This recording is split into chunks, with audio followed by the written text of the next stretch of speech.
Y'all,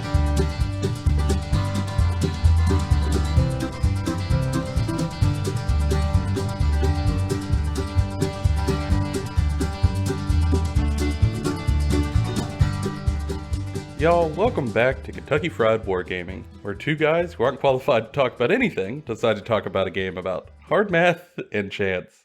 I'm Joe. And I'm John. And on this episode of the podcast, we're going to talk about something that, to be honest, I really didn't consider that other people didn't just subconsciously do with every force they ever make. I think this is a topic that I've kind of discounted for a long time because I just assumed everybody did it. But John told me that my brain's just busted. So, y'all might not necessarily do this constantly. Can't relate. But we're going to talk about creating a narrative for your tabletop force. And we're trying to keep this a little vague because I don't think it just applies to 40K or Age of Sigmar. I think this is a thing that you can do, and I would argue you maybe should do for any tabletop system out there that you're playing. Yeah, I think that it is useful for playing any game, not just war games. Infinity, Star Wars Legion, they have a little bit of concrete factions in them, less flexible. Same thing with like Malifaux. Like 40K and Age of Sigmar, they're a lot more fluid. But even doing things like playing Magic and like that it helps with that. Mm-hmm. Had a lot of Magic on the brain because I play Magic, but or like BattleTech or anything. Like you're usually BattleTech, it's all your own lore. Yeah, I mean you're making your own company, and I think when you have the opportunity to do so, it could be helpful to just make your own force. And it's something that I always do so that I could think of the story, because I always want to tell a story on a tabletop. But for people out there who maybe aren't so used to it, or maybe don't know if it's really worth it, we thought it might be worth breaking down at least how we do it, why we do it, and what we think it might do for all of y'all out there in listener land. But first, gotta talk about hobby time and games played.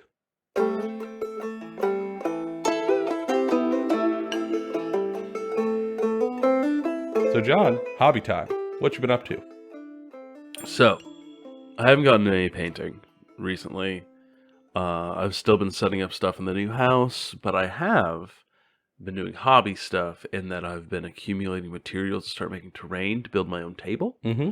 I've bought up the materials for said table and working on that within the space and organizing and set everything up so that I am just ready to rock it forward.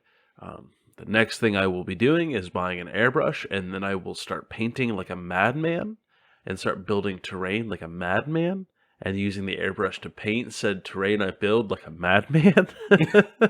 I'm seeing a theme here, John.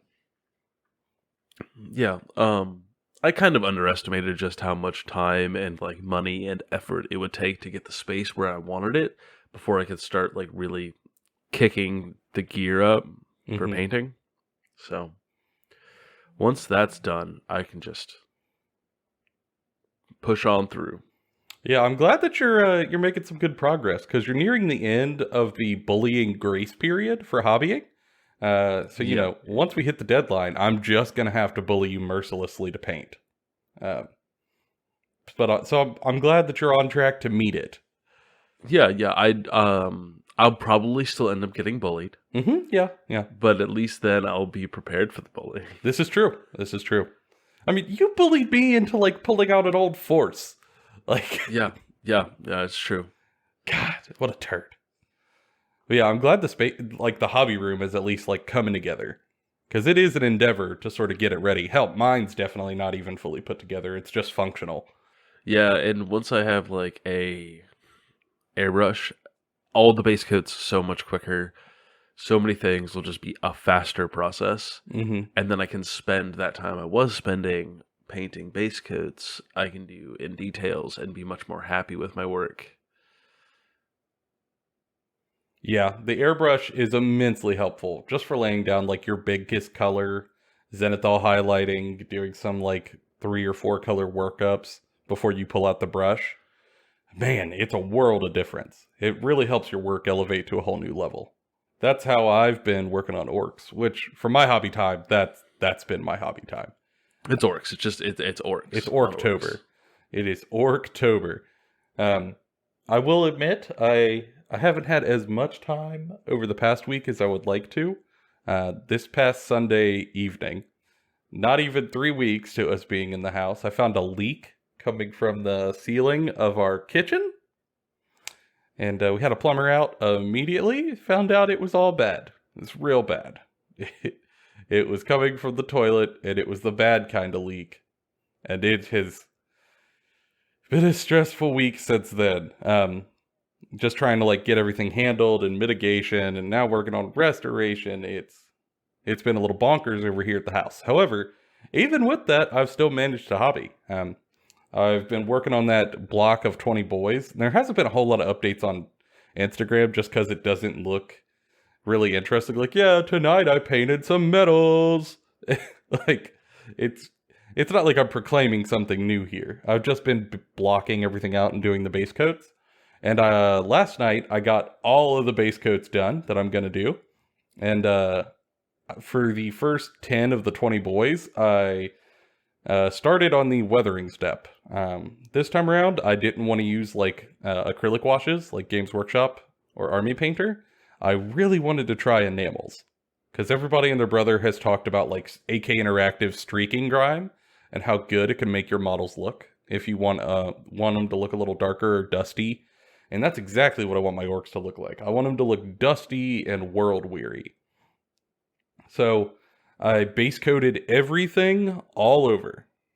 And then last night I came in with the airbrush and sprayed a good layer of this streaking grime all over them and like turned them completely brown. And then came in with a Q-tip and some stripper and started pulling the streaking grime off of all the elevated areas. And John, it looked good. Yeah, it's a very good technique. I'm looking forward to trying it sometime too. I also want to do pigments. Like I'm gonna do some pigment stuff. Oh yeah, I was just looking at YouTube videos for that yesterday. Pigment stuff looks great. Now that I have a space, I can buy so many more like knickknacks. Be like, I'm gonna experiment with this thing and do this weird thing. Very exciting. Basing is gonna be a fun experiment. Yeah, that's what I have to do next to the orc. So I've got 10 boys completely done. I've just got to put the AK Interactive grime on the other 10 and peel it off. And then that'll be the 20 boys done as far as paint goes. But of course, then I'm going to have to come in and base them so that they look cool. And yeah, after that, that'll be 20 boys locked, loaded, and ready to go. And I was going to move on to painting pigs until John bullied me into putting something else on the hobby table, you jerk. Hey, what can I say? I'm an asshole. We're planning another like boys get together next month. We're gonna have some friends in town, and we're going to play all weekend in the new house, and I'm looking forward to it. And I put up like 2 options for forces that I could play because people want to play 40k. And I'm like, hey, do people want to play with or alongside like my salamanders, which are the force that are the 1,000 points are almost completely done, or like I guess I have custodies as well, but I'd have to do quite a bit to get ready for that. And of course, John gets everybody to vote custodies. Like, fuck. So now once I get the 20 boys done, move them off the table. Then I'm throwing custodies on the table to try to get them readied up for November's Boys Weekend, so I can take Shadow Keepers and chuck them at people's faces. Custodies are a quick paint job, anyways. When I come visit you in a few weeks to play games, like you're probably just gonna put a bunch of guardsmen in my hands and go paint these in a few weeks, you plebeian, and I know it's coming. Yes, yes, fun. It is. I've done some of the work for you, but you're going to have to finish them. You're going to have to paint this like 60 models by November. You got 3 weeks. Have fun. Haha, turd. Yeah. Oh, I'm going to get mine. I'm going to get my revenge. I will say, it's going to force me to hook up my 3D printer because I I'm gonna need a dreadnought. I have to activate my 3D printer. Yeah, but to do that, that means I have to clean the basement. I mean, that's fair. So, like, I have to clean the basement to ready the area for the printer, and then get the printer unloaded and hooked up and calibrated and up and running, because I'm going to need a dreadnought for this list. So, I'm going to print one, and then paint that fella and get him up and running. I also got 3 jet bikes coming in that I'm going to have to paint. And, yeah, I don't know if I'll get it all painted come November, but I think I'll get a lot of it painted, and that's what counts. But I will admit, it does feel good to have like an event to paint towards. Just does. I'm the kind of person who likes having something to like work towards, and these little like get-togethers really do that well. So yeah, there'll be some posts on Instagram for the orcs, and then there'll probably be a short break where I'm posting Custodes pictures, and once I get the Custodes like that, roughly 1,000 points done, it'll be back to orcs. Super fun. And once I start chugging on through actually getting some painting work done, once my stuff's all ready and I get bullied a lot, I'll start posting stuff on Instagram too. It'll be great. Darn tootin'. Bully you into having to post stuff for our viewers to engage with. Yes. Well, sounds like we're going to be real busy. We're always really busy when it comes to hobby stuff. We can't even let ourselves get like half busy. We have to keep our plates entirely full. And that's not including like the table I have to build for Boys Weekend. Hey, you know what? If we're busy, we can't complain about not being busy. That's true. I won't be bored. I will always have something to work on. And not just do I have to build the table. John, we got to build narratives. Yeah, we do.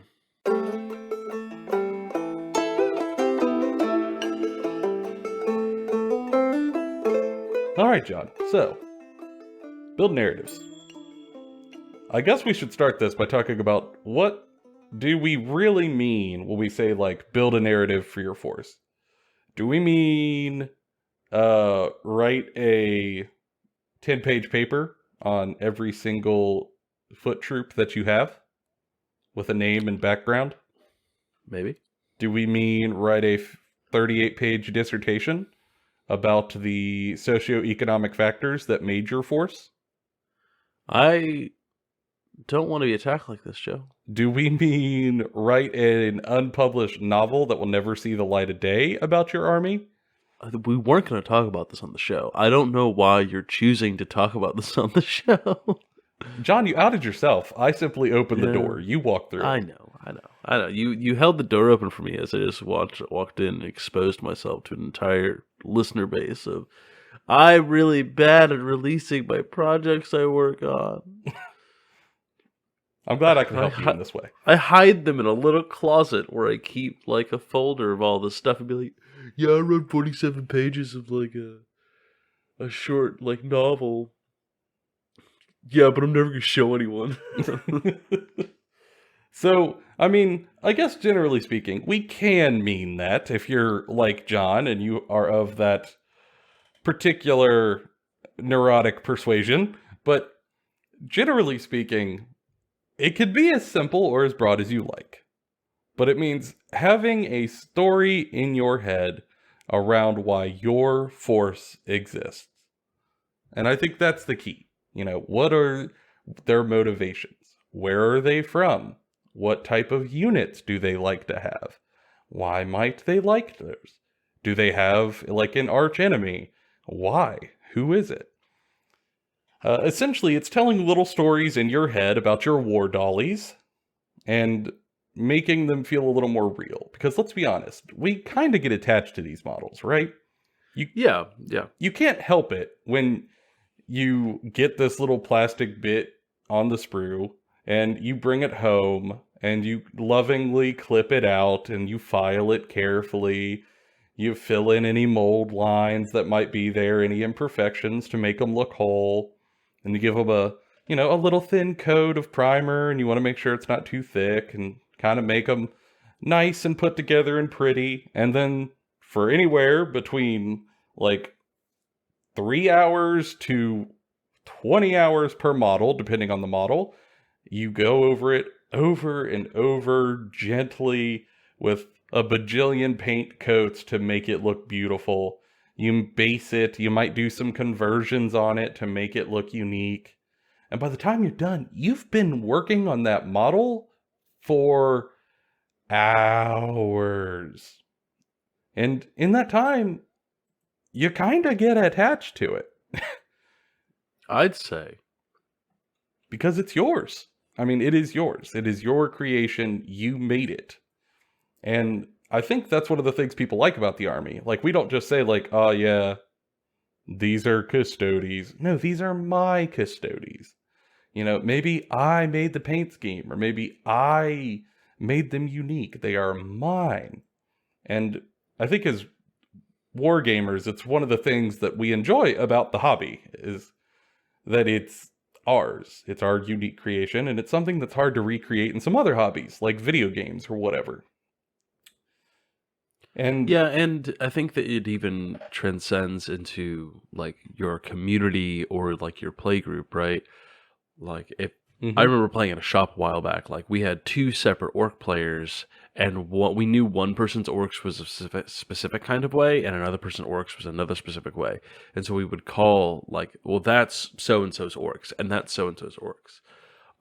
And then playing later on in life, I would like make friends who would then like write narratives for their forces, and instead of referencing them as so and so's orcs, it is this is the lore that they have because we've shared it with each other, and we talk about it, and then we like build narratives together with our guys. Like I've done that with our editor Seth, right? Like I'm making a Space Marine chapter that exists in the same system as his Necrons, that are they have fought each other on occasion. And there's a history there, and we'll have similar like little bits that we put on each other's models. Like that can be really fun to engage in the hobby with a community or like a play group in a way that isn't just playing the game, right? Mm-hmm. Yeah, I mean, you really get into almost if your community is of this persuasion, you could almost get into a collaborative storytelling through these forces if everybody's are unique.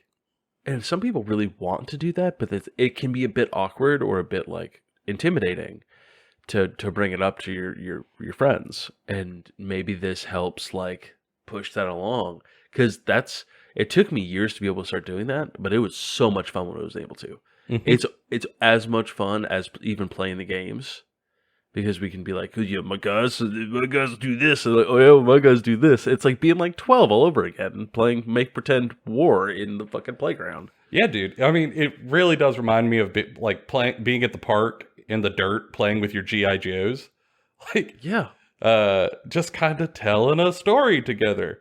And you're almost passing the baton back and forth. It's like, well, I'm going to tell this thing I did. Okay, your turn. You tell a thing that happened. Okay, now you told a thing. Oh, that's so cool. Okay, now I'm going to take the baton again, and I'm going to respond. And you do tell these little stories, and they can even evolve over time. And some characters become almost infamous in telling this. And it adds a new level of fun to your game. And I think it does make every game narrative, no matter what you're playing, which is always interesting. Because I think when some people hear, like, oh yeah, my force has a story for narrative games, they think like, oh god, we're going to throw all the rules out the window, and this is going to get really unbalanced. But y'all, it doesn't have to. I mean, John and I almost always have the same points as one another, or super, super close. I mean, we're shooting for the same point value. We use all the same base rules. We're not throwing stuff out. We use the terrain rules appropriately. Most of the time we play with match play rules in general. Like we'll play with the match play missions and the rules and all the same stuff that the competitive players play with, but we slap in a narrative in addition. Yeah, because it's what helps it. It makes it more fun for us. We have a story on top of it. There are going to be 6 objectives on the battlefield no matter what, right? Like, they're going to be there. You might as well make them cool. Like, what are those objectives? I played against a buddy's Death Guard once, and we had 6 objectives. That was per the tournament pack. So we made each objective, we talked about it on the show before, a grain silo, and he was playing Death Guard. So he was trying to corrupt the grain silos. That was the objectives he was pushing for. And we were trying to shove him back off of them so that we could keep the food supply untainted. Mechanically, nothing changed. They were the same objectives in the same places. But the narrative made the game feel more tense and more interesting. We're not fighting over point number 2. I'm fighting over a grain silo that's going to potentially feed the populace. And anything I could do to get a little more fun out of my games, I'm for. And building a story for your force can help. But, and like on the absurd side of the spectrum, because it doesn't have to be serious, right? You can also just make it like hilarious and stupid and comedy. Like I ran when I was running a game where we were both playing, and my opponent was playing salamanders, and he was coming to break up my house party that I was running as Black Legion on a planet, and he had to get through all the cultists that were drunk and partying, and Abaddon was the turbo Chad that needed to be killed. Like, absurd. Like absolutely not canon. Absolutely insane. But it was full of, like, laughs, and it was funny. Where we were calling, like, these salamanders the space cops. Like the college cops of space. Campus trying police. to break up this party. Yeah, campus police. And it's just fun. Like, it's just a good time. And I think that there's lots of space for that. It doesn't just have to be super serious, keep with the canon. Like, it can be just insane. Make-believe, stupid nonsense. I mean, we're playing with little plastic dolls, y'all. Like, we can't, no need to be too serious about it if you really don't want to. Yeah. And, I mean, if you're someone who, like, writing story comes easily, that's fine. You could get very specific with it. You can name each of your squads.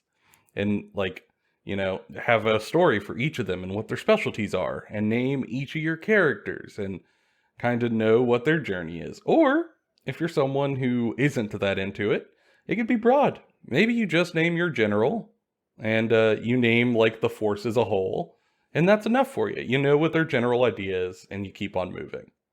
And also, your army might lend to some of that. So, for example, I'll take a 40k army first.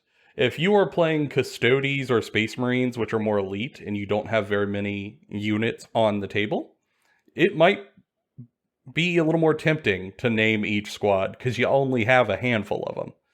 And there's only a couple, and you probably only have 1 or 2 heroes. Sure, you can name them all, because there's not that many. But let's say you're playing Soulblight Gravelords, like you're playing Undead, where you have like 3 vampire lords and then a horde of mindless skeletons. Well, in that case, you're not going to name the skeleton regiments. Like they're mindless, bumbling skeletons and zombies. They're nobodies.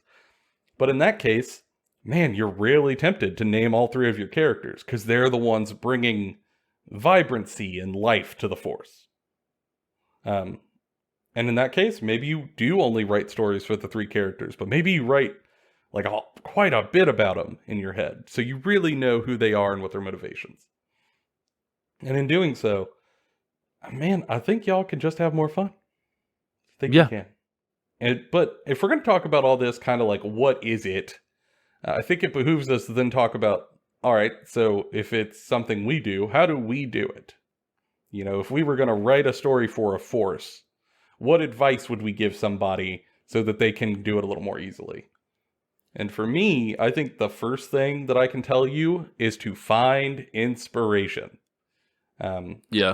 Like, inspiration is the fertilizer that makes this entire damn field of dreams grow. You have to go out there, and I mean, you could get it from anywhere. Absolutely anywhere. Depending on, like, the game you're playing and where your force is from. There might be codexes or, like, faction books. Great place to start. Read through that. They usually have like little blurbs talking about specific instances or subfactions. And reading through those can help you a whole lot to get an idea. Or if you're playing a game that has novels written about it, maybe read one of them novels that include the faction that you want to play. Some of those can go a long way to kind of amp you up to write about your force. For example, I'm listening to Brutal Cunnin, which is like an audiobook it's like the first book in 40K that's fully from an orc perspective. And my God, it is chaos incarnate, and it has made me very excited to build and paint my orcs and write their story. Just because, there's other stuff going on in your head. And that is always helpful. Or if maybe the game system you're playing doesn't have faction books, I'm surprised, but maybe it's out there. Or maybe it's not a company that has novels. That's cool. Go to YouTube. You can look for lore videos on YouTube, and I would be shocked if you didn't find some. Almost every game system has content creators out here putting in the good work, and they will make lore videos talking about the faction and things that are cool about them. People like Arvandis, Voldemort, 2+ Tough, and listening to them, they will really get you invested in the faction and hype you up to maybe write your own little piece of the narrative. Yeah. And you can grab inspiration from outside the settings as well, or like the games. Yes. Like pulling maybe different mythologies you like. Maybe you've been reading a book series and you like a concept from this, and maybe it kind of ties into a concept from the setting and you want to like blend them and see what happens. Maybe you've been reading like philosophy at school or something, and you wanted to be like, well, what if you had an entire military force built around this philosophy? Stuff like that. Or like, you history. Get crazy with it. Or history. Yeah. History. When I painted up my Death Corps Krieg, I looked at French uniforms from World War I. Like, that, not in the 40K rulebooks, it's purely pictures from the First World War. And I got a whole lot of inspiration looking at photos of these men stuck in these trenches in these almost out of place blue frocks. Yeah. Yeah, you could find inspiration almost anywhere if you're looking for it. I think all of us as people our minds are pulled in different directions and we have different proclivities. So, as you're listening to this, as I'm rattling off examples, you are probably thinking of places where you're like, I would love to do something with X, Y, or Z. Immediately after you're done here, go engage with X, Y, or Z. Whatever that was that you thought about, just engage with it. Because if that's where your inspiration is, just go dig it up and see what you got. Because for us, that is kind of step one, is to get inspired by something. Because it's that inspiration that kind of drives the entire creative process. If you're not inspired to make a little story about something, could you phone it in and have one? Yeah, sure. But will you find it as fulfilling? In my experience, probably not. Now, let's assume that they found some inspiration. John, after you've found your inspiration and you've stumbled across an idea, what do you like to do next? I try to come up with a name for that force. I often fail at it. It's probably the thing that I struggle with the most, is coming up with a cool enough sounding name. Because I'll write very interesting, well thought out short stories with characterization and deep philosophical and moral implications for the way they approach the situations, and then I'll name my dudes something like Ghost Facers. Ghost Facers. And it's just I need to work on that. Good supernatural reference. So Love it. I try to, get that out of the way soon, and then scrap it and redo it until I'm happy with it. But the next step I generally take, which is a little bit more lengthy, is writing up some quotes about that force from an outside perspective. I'll use an example with what I've been working with recently, which has been an Imperial Guard regiment that I'm building from scratch. I've been writing about them with small 2 to 3 sentence quotes from Inquisitors reading reports or observing them from an outside perspective, or commissars, observing them from an outside perspective, or civilians. It's not the actual people doing the fighting or in the regiment. It is how other people are perceiving them based off the way that they act and how they do things. Now, it differs from the rest of Imperial society. And that helps build a basis in my head Mm-hmm. I think that's an interesting next step. And I think it's something I do subconsciously. Like, it's not something, like, unlike you, I don't think I do that intentionally, but it just happens. You know what I mean? Yeah. As you're pondering, like, what do they do on the battlefield? You can't help but go, how do people react to them? Yeah. Um, and I think that can help you kind of tone in your flavor a little about whatever you're going for. So I think doing it intentionally is a great next step. What is more like natural for me is when I think of a forest, I think about like the aesthetics, right? And I can Mm-hmm. envision it.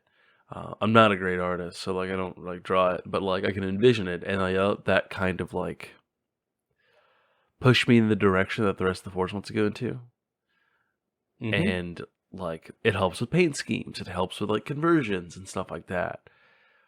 And I think that's also, you can tell a lot of narrative based off of the conversions you do and the paint you do.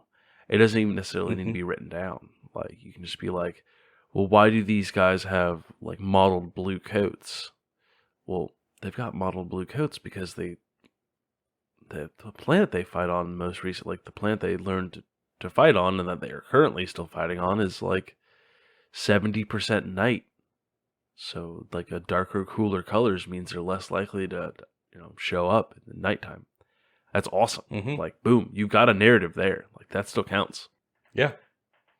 Um, it can help inform your paint choices and your conversion choices, and I love that. Big fan. I think for me, after that, the next thing I do is I start thinking about the characters. Because generally speaking, you don't have very many of them in a force. You know what I mean? Yeah. Um, and a lot of armies also, Unless you're they kind of have like one or two always takes, like characters that you're just gonna have always, no matter what. because of what they bring to the force, utility wise or buff wise, or you might Yeah, not have a lot of options. exactly. So for a number of reasons, like for example, if you're playing Space Marines, you're always bringing a captain. Always. Always bringing a captain. Doesn't matter what you're fighting against, you're bringing a captain. So in that case, you might as well have a named captain. Or like, for example, Custodes, I've been writing one.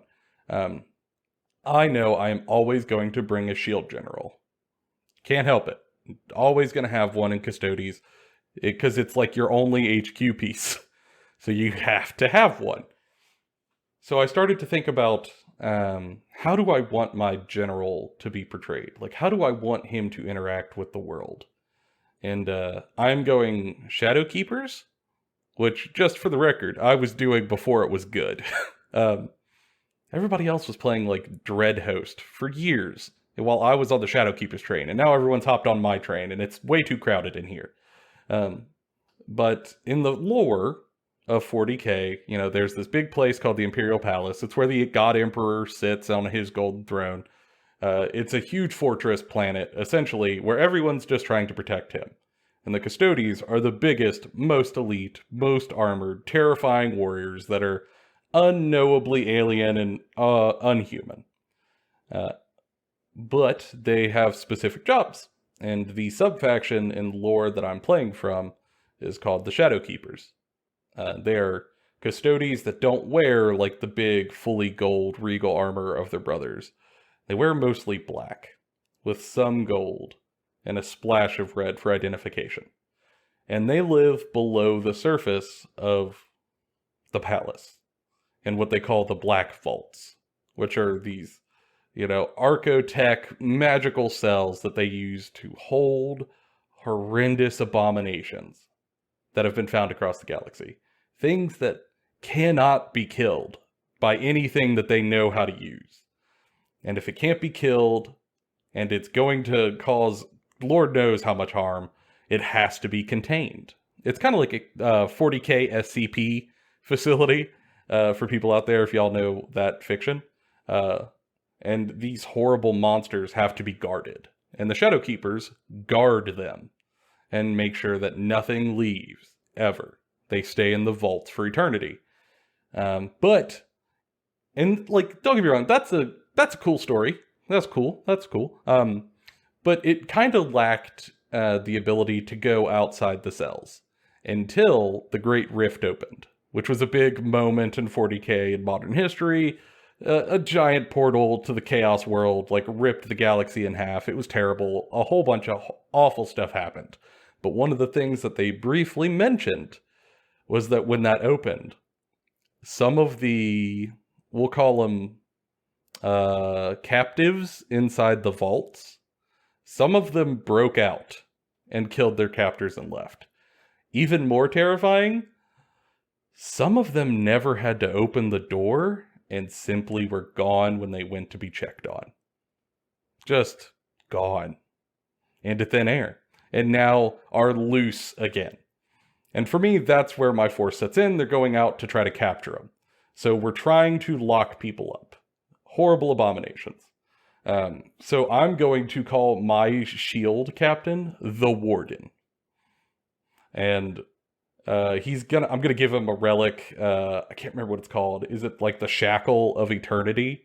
But essentially, it's like a thing that you're meant to lock people up with. Yeah. And I kind of picture a person who is already a little unhuman because of their custody, but their whole job is to carry this heavy magical shackle that is probably an uncomfortable burden, and they bear it because the alternative is too awful to imagine.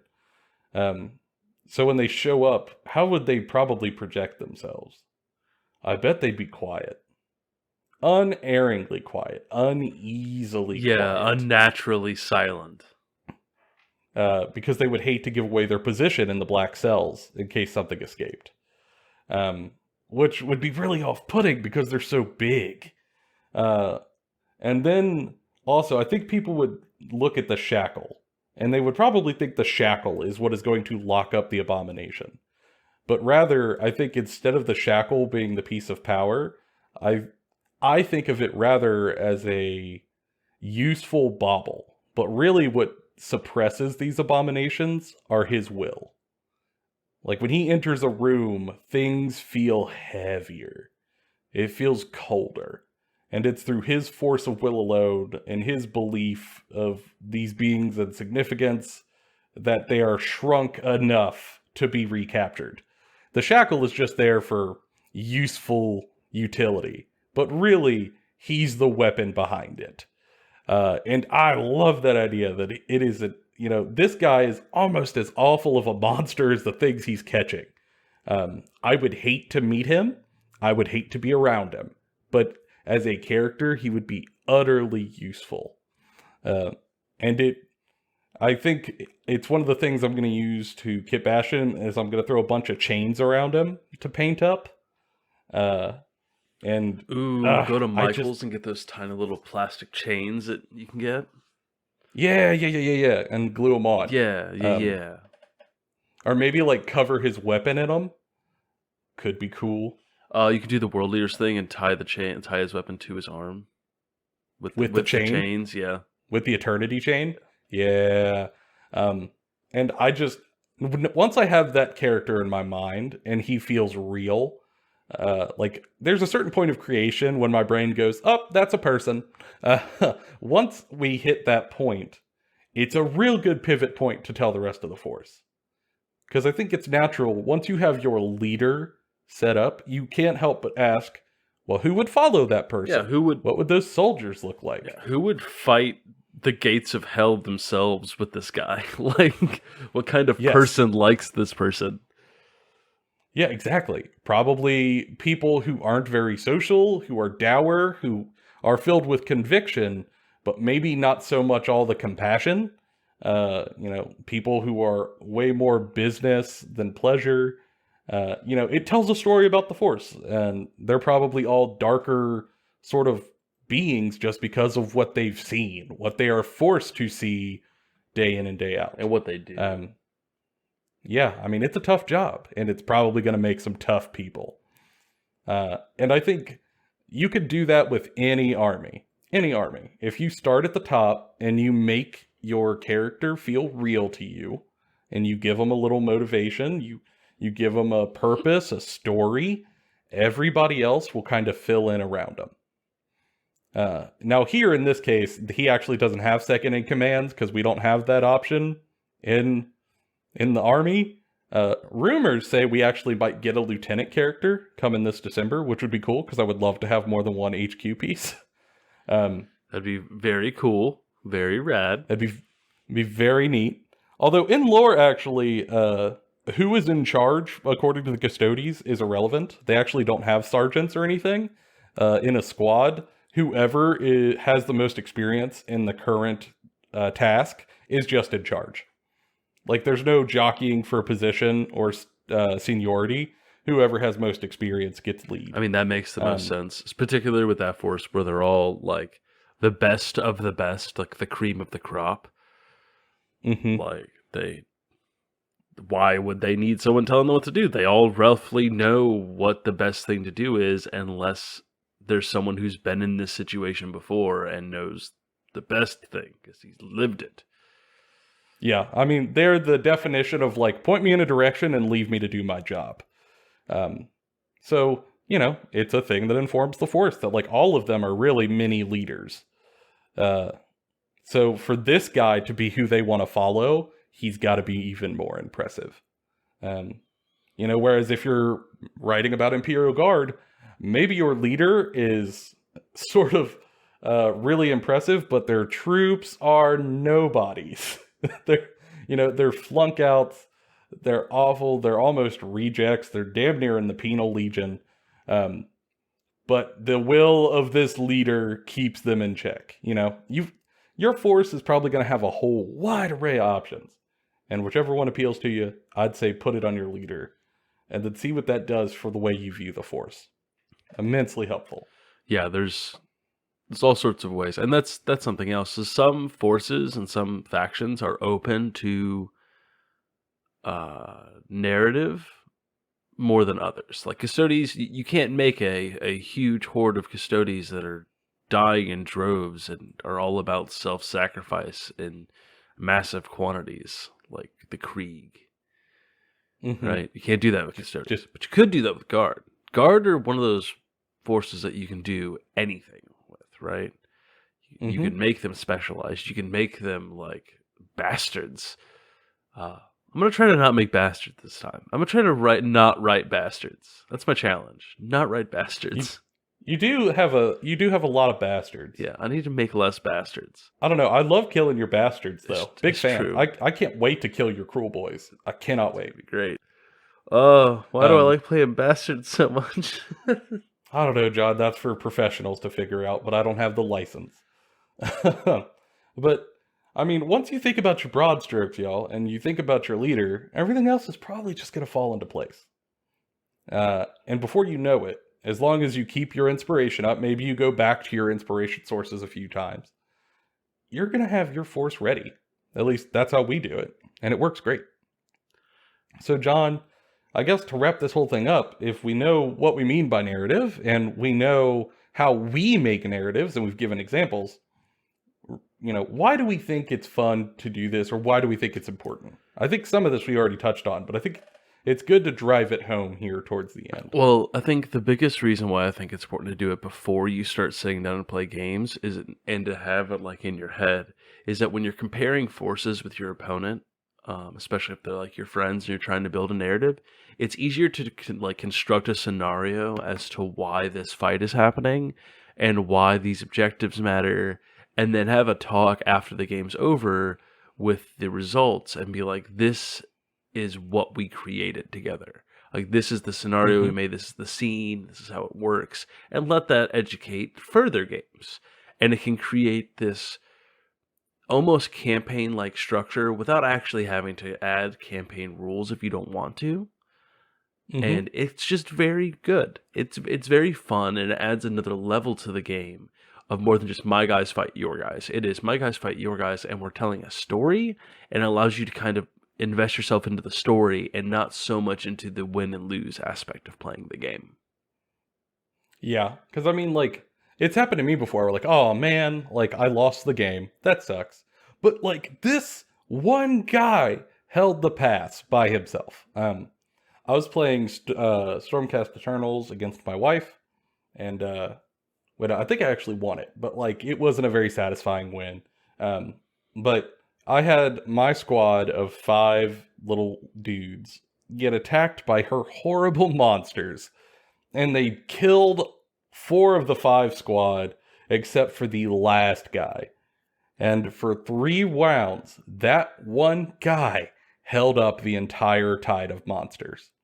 He held it by himself. And that little story that just evolved on the board, that I didn't write, she didn't write, that just happened, really made that game feel great. Even if, like, the win wasn't satisfying, or even if you lose. You could still walk away with something. Almost like a consolation prize. A kick-ass consolation prize. I think it's great. It can also inform, like, kit bashes in the future. You know, for the past few weeks, we talked about our big game day, and how, like, the trees are just the bane of orcish existence, apparently. Sylvaneth just beat orcs. I'm probably going to make a Tree Lord Ancient or Spirit of Durthu now that is covered in dead orc bodies. Like, hanging from his branches. Because he is the bane of orcs. Like, he is orc death incarnate. And that is a really cool kit bash, and it only happened because I came in with a story, and so did they, and we played it out and saw where it went. And where it went was a bunch of murder. And now I have a cool hobby project that I get to do because of it. And it didn't cost me any extra money. I didn't have to go out and spend more to make it happen. It just did. And if you can get more fun for free, why not? Just, why not? And I mean, we kind of talked about it before, but it also, you know, it is another collaborative thing that you can have with your friends. And it's another way that y'all can engage with the hobby together. If you're having game days, it can inform your entire story for the little event.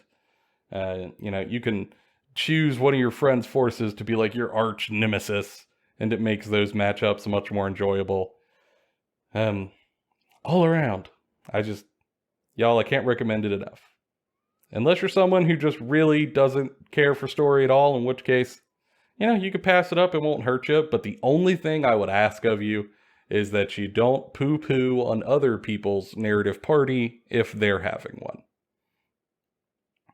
Yeah, I mean, and even then, like, I spent a long time not writing my own narrative and just playing bad guys that were, like, blanket, mustache-twirling evil guys, and let my friends who had very cool narratives for their, like, hero characters just kill me. That's why I was a DM for Dungeons & Dragons for so long. Still am.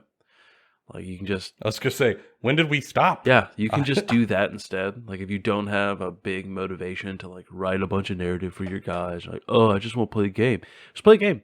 And then if you lose, you can be like, yeah, I lost because I'm playing the bad guys. And if you win, you can be like, the bad guys won this time. Looks like the new guys need to get some new tricks. Like, the good guys need to get some tricks and learn how to overcome the struggle. Help them with their narrative.